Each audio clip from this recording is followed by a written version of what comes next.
I'm Ethan, 35. A few months ago, I thought I had a decent life. I wasn't naive enough to call it perfect, what marriage is, but I believed in the foundation my wife, Olivia, and I had built. We met in college, bonded over late-night study sessions, and ended up building a life together. 10 years later, we had a 7-year-old son, Liam, who was the best part of my world. Life was hectic but predictable, balancing work, parenting, and dreaming about that mythical someday when things might calm down. Lately, Olivia had been off. At first, it was subtle. She'd zone out during conversations or respond with vague, distracted answers. I chalked it up to stress. We both had demanding jobs and were constantly running around for Liam. Soccer games, homework, parent-teacher conferences. I thought maybe she just needed a break. We'd even talked about taking one together, a family road trip we'd been planning for years but never seemed to find time for. I figured once we got away, everything would reset. I thought wrong. One Friday evening, I came home from work, expecting the usual chaos. Liam was staying at his friend's house that night, so it was just me and Olivia. I was looking forward to a quiet dinner, maybe some time to catch up. Instead, I walked into a house that felt eerily empty. There wasn't any noise from the kitchen or the TV. I called her name, but there was no answer. Then I saw it, a piece of paper on the counter with my name scribbled across it in her handwriting. My stomach dropped. I picked it up, telling myself it was probably just a grocery list or a reminder for something. It wasn't. The note was short and clinical. Ethan, I need space to figure out who I am. I can't keep living like this. Please don't try to contact me. I'll reach out when I'm ready. That was it. No explanation. No, I'm sorry. Just a few cold lines. I reread it at least a dozen times, trying to make sense of it. I opened the closet, and my suspicions were confirmed. Half of her clothes were gone. So were her toiletries, her favorite pair of sneakers, and a couple of suitcases. I checked the driveway. Her car wasn't there. She was gone. My first instinct was to call her, but every attempt went straight to voicemail. I left one message, trying to stay calm, but by the third try, I gave up. I called my brother, Ryan, instead. Ryan's the kind of guy who thrives in a crisis. When I told him what happened, there was a long pause on his end before he said, "You need to lock down the accounts now." His words snapped me out of my daze. I logged into our bank accounts and immediately saw it. She'd taken out a large chunk of money. Not everything, but enough to make me feel like the air had been punched out of my lungs.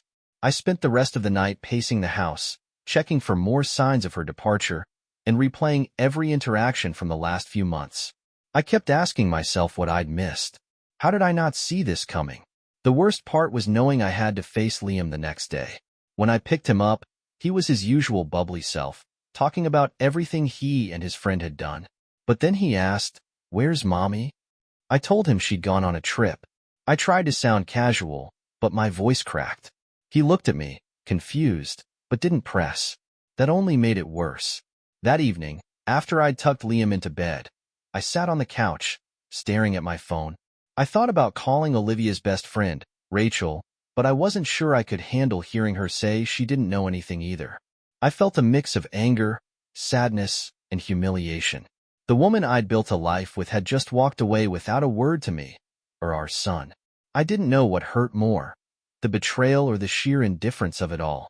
By the time I finally went to bed, I still hadn't heard from her. The house was quiet, but it felt like it was screaming at me. Every little sound, the hum of the fridge, the creak of the floorboards, felt like a reminder of what wasn't there, what might never be there again. I didn't sleep that night, and a part of me wondered if I ever would again. The next morning, the weight of everything hit me even harder.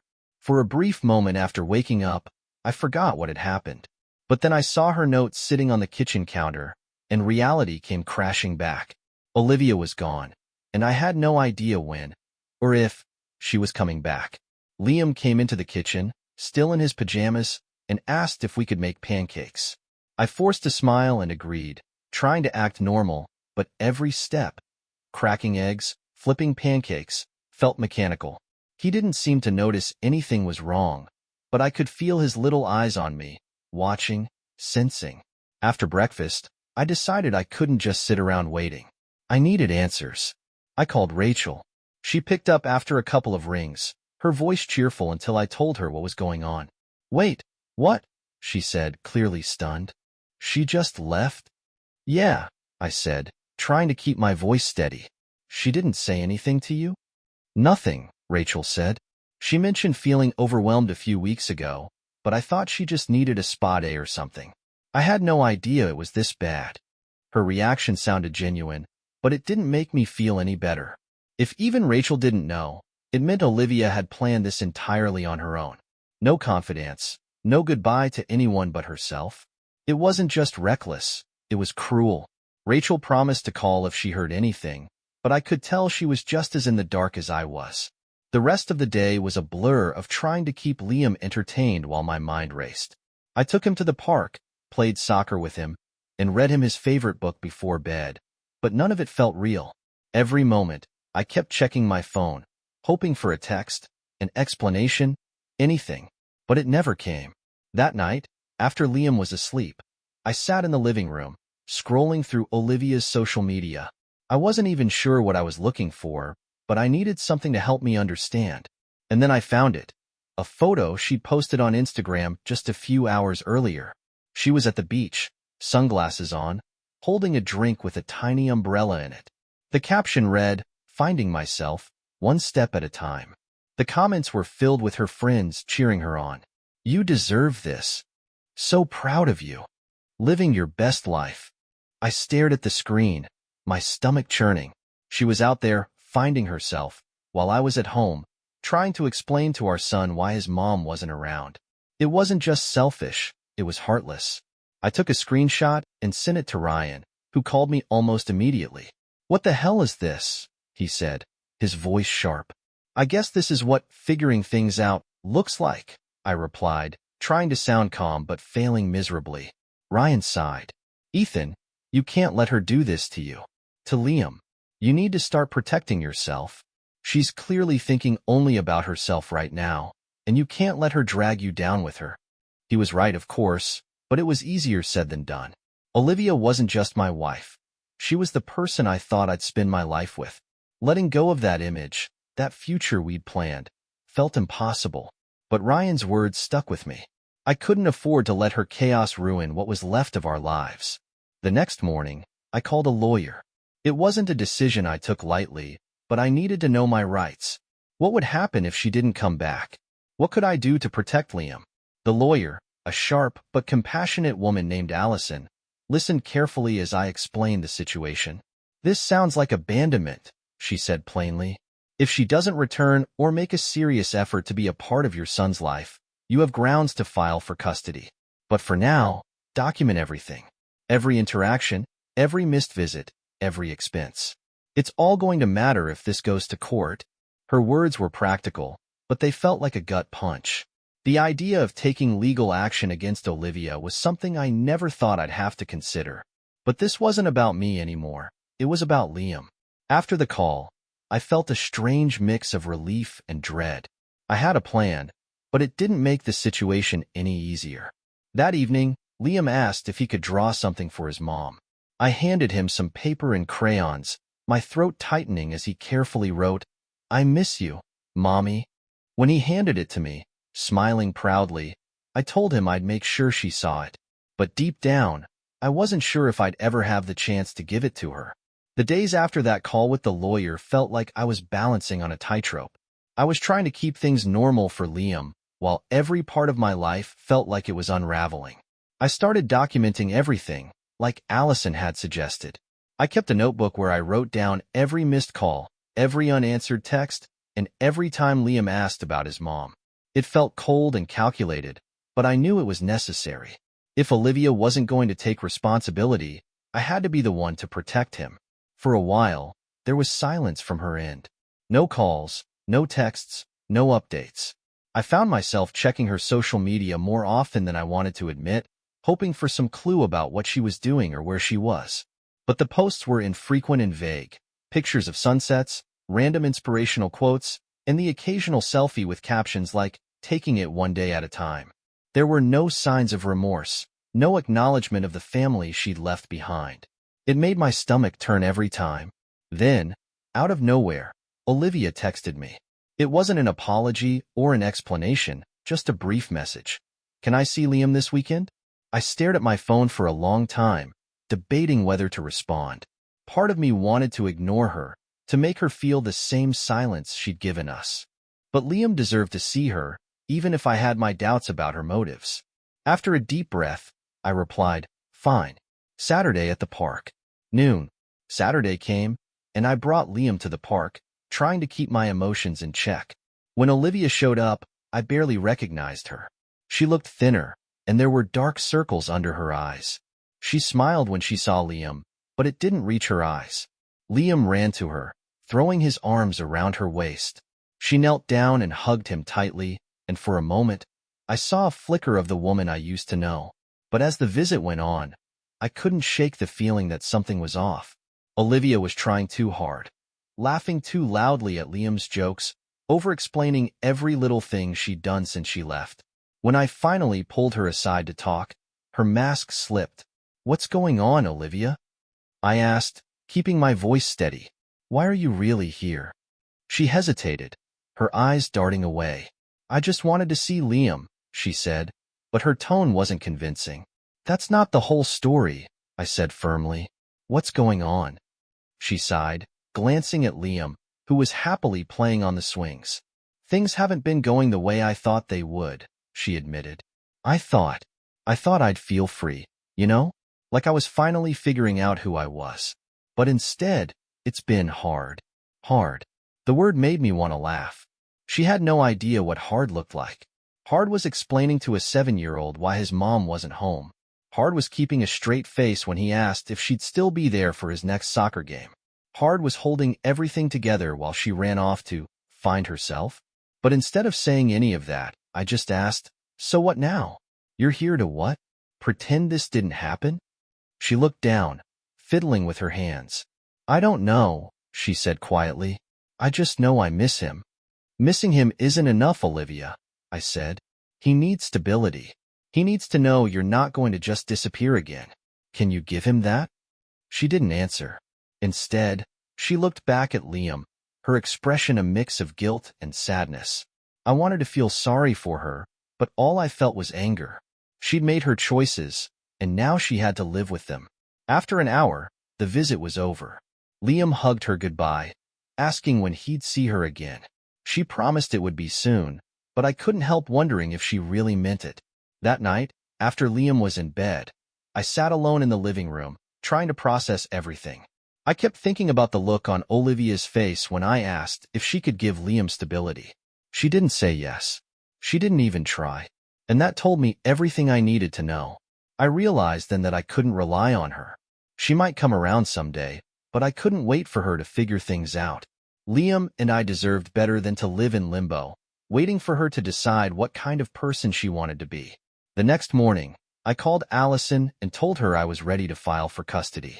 It wasn't an easy decision, but it felt like the right one. I needed to protect Liam, even if it meant letting go of any hope that Olivia would come back and make things right. As I hung up the phone, I felt a strange sense of relief. For the first time since she left, I felt like I was taking control of my life again. I didn't know what the future held, but I knew one thing for sure. Liam and I were going to be okay. Weeks passed, and Olivia's visits with Liam became sporadic at best. Sometimes she'd cancel last minute, blaming a work commitment, or saying she wasn't feeling well. Other times, she'd text at odd hours, asking to see him the very next day. It was exhausting, trying to juggle her unpredictable schedule while keeping things steady for Liam. But every time I thought about cutting her out entirely, I saw the way Liam's face lit up whenever he talked about her. He still missed her, still clung to the idea that she'd come back for good. One Saturday morning, Olivia texted again, asking to take Liam for lunch. Against my better judgment, I agreed. She picked him up, promising to have him back by 3 p.m. I spent the afternoon cleaning the house, trying not to obsess over whether or not she'd keep her word. When 3 o'clock came and went, my chest started to tighten. By 4, I was pacing the living room, debating whether to call her. At 4:30, my phone finally buzzed. Sorry, running late. Be there soon. I wanted to scream, She didn't even acknowledge the fact that she was over an hour late, or that I'd been sitting there, worrying. When she finally pulled into the driveway at 5, I stepped outside, trying to stay calm for Liam's sake. He climbed out of the car, all smiles, holding a balloon from some restaurant. Olivia got out too, looking sheepish. "Sorry about the time," she said. "We got caught up." "You can't keep doing this," I said quietly, not wanting Liam to hear. "You're not just late. You're breaking his trust. He needs consistency, Olivia." She sighed, running a hand through her hair. "I know, Ethan. I'm trying." "Trying isn't good enough," I snapped, the frustration bubbling over. "He deserves better than trying." Her eyes flashed with anger, but she didn't argue. Instead, she got back in her car and drove off without another word. I stood there for a moment, watching her taillights disappear, before going inside to check on Liam. He was already in the living room, showing off his balloon and telling me about the funny waiter they'd had. He didn't seem upset, but I could feel the cracks forming.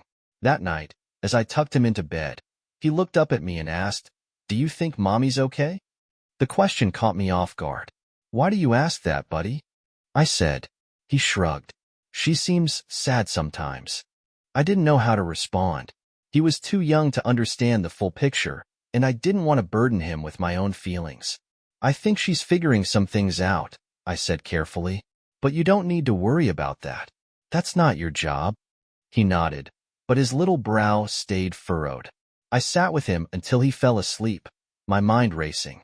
Liam was picking up on more than I'd realized, and it broke my heart. I needed to do more to shield him from the chaos Olivia was creating.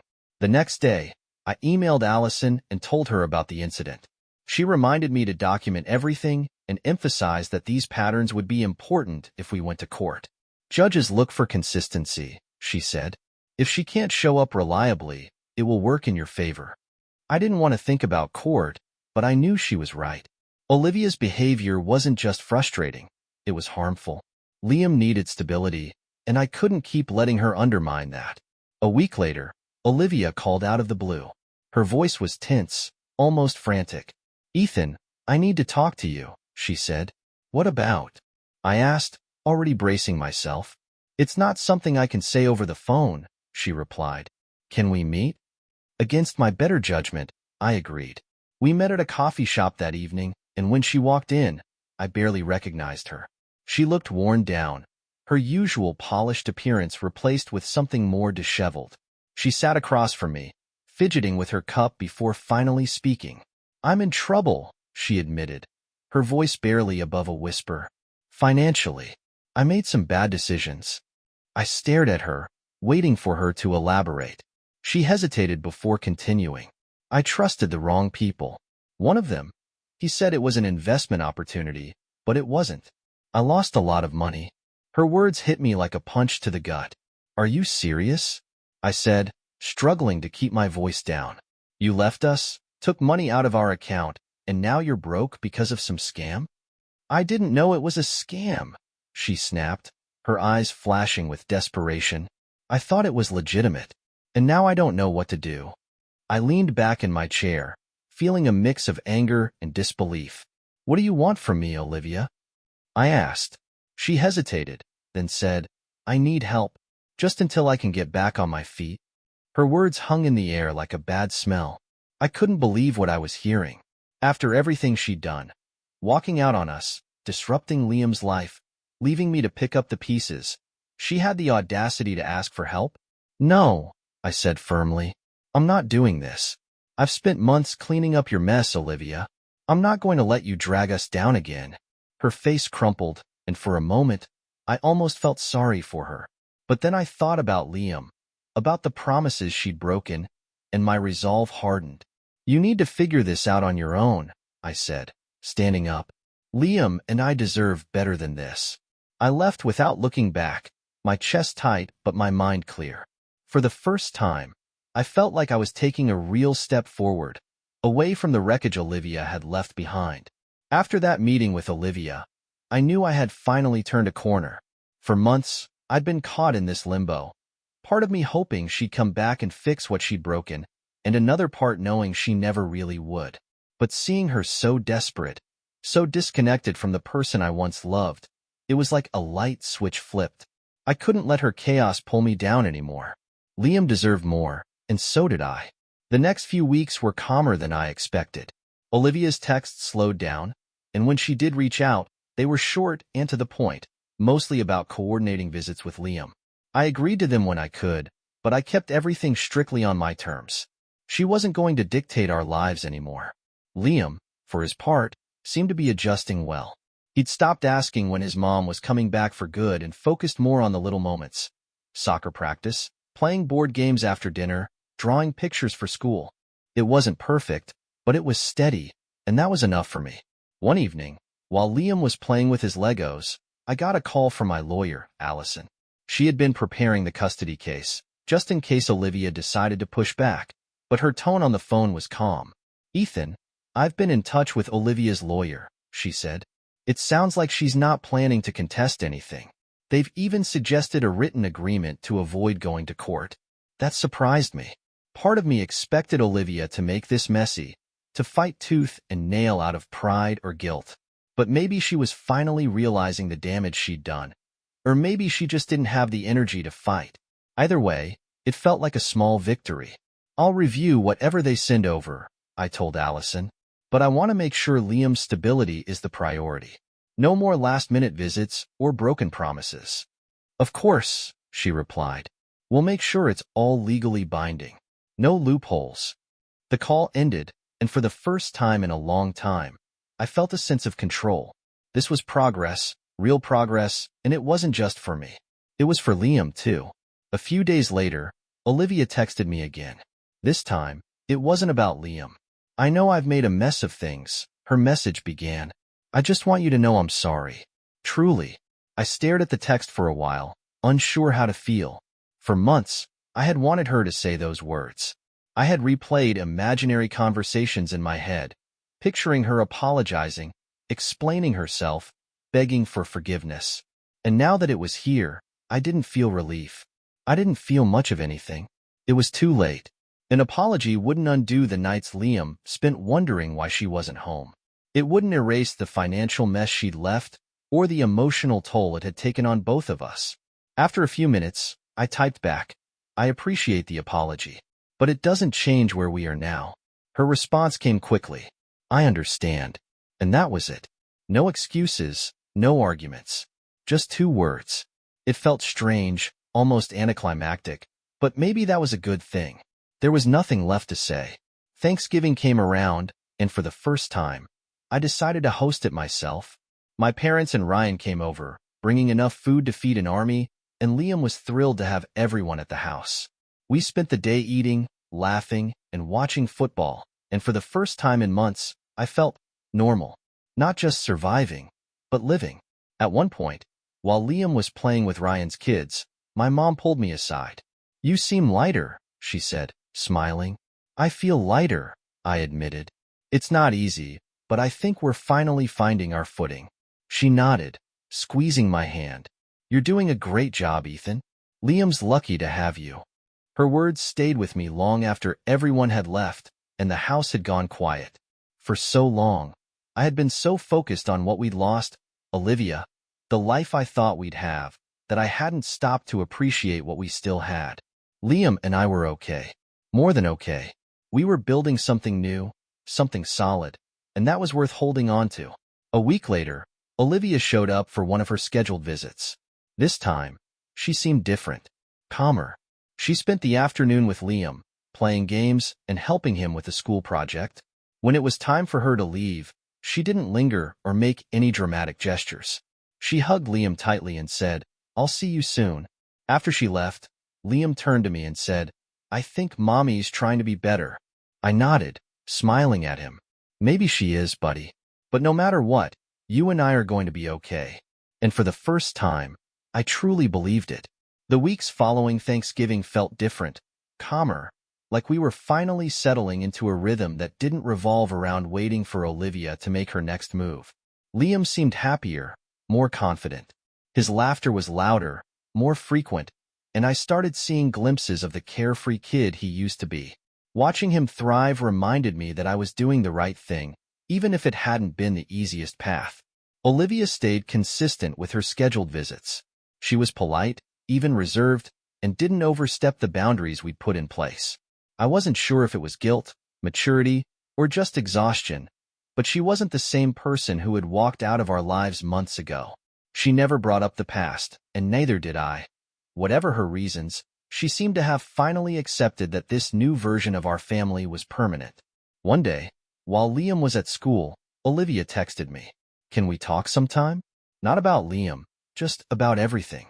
I stared at the message for a while, debating whether to respond. Part of me didn't want to open that door. What was left to say? But curiosity got the better of me, and I agreed to meet her at a coffee shop later that week. When I walked in, she was already there, sipping from a mug and staring out the window. She looked better, healthier, more grounded, but there was still a heaviness about her, like she was carrying something she couldn't put down. I sat across from her, waiting for her to speak. "Thanks for coming," she said softly. "I wasn't sure if you would." "What's on your mind, Olivia?" I asked, keeping my tone neutral. She hesitated, running her finger around the rim of her cup. "I've been thinking a lot about everything. What I did, how I handled things. And I need you to know that I'm sorry. Not just for leaving, but for everything that led up to it." I didn't say anything, letting her continue.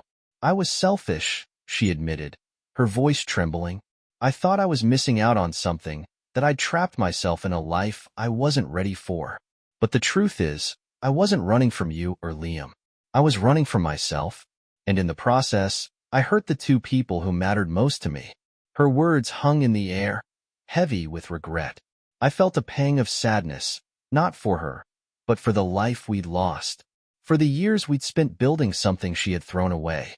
"I'm not telling you this because I expect forgiveness or because I want to come back," she added quickly. "I know I can't undo what I did, but I needed to say it out loud, to own it. You didn't deserve any of this, Ethan. Neither did Liam." I took a deep breath, letting her words sink in. "I appreciate you saying that," I said finally. "But you're right. What's done is done. My focus now is Liam and making sure he grows up in a stable, loving environment. That's all that matters." She nodded, tears brimming in her eyes. "I understand. And for what it's worth, I'm glad he has you. You're an incredible dad." We sat in silence for a moment, the weight of everything between us finally feeling lighter. It wasn't closure, exactly, but it was as close as we were going to get. I left the coffee shop that day feeling free, not just from Olivia, but from the bitterness and anger I'd been carrying for months. As the holidays approached, I found myself looking forward to them for the first time in years. Liam and I picked out a Christmas tree, decorated it with mismatched ornaments, and even baked cookies, though most of the dough ended up in his mouth. My family came over on Christmas Eve, filling the house with laughter and warmth, and for the first time, it felt like home again. On Christmas morning, Liam woke me up before sunrise, too excited to wait. We opened presents in our pajamas, the living room a mess of wrapping paper and ribbons. He tore into a gift Olivia had sent, a set of art supplies, and immediately started sketching, a huge grin on his face. I watched him, feeling a surge of pride and gratitude. That evening, after Liam had gone to bed, I sat alone in the quiet house, reflecting on how far we'd come. Life hadn't turned out the way I'd planned, but maybe that was okay. The cracks and detours had led us here, to a life that wasn't perfect but was full of love and resilience. Olivia and I would never go back to what we were, and that was fine. Liam and I had built something new, something solid, and it was enough. As I turned off the lights and headed to bed, I felt a sense of peace I hadn't felt in years. We were going to be okay. More than okay. We were finally home.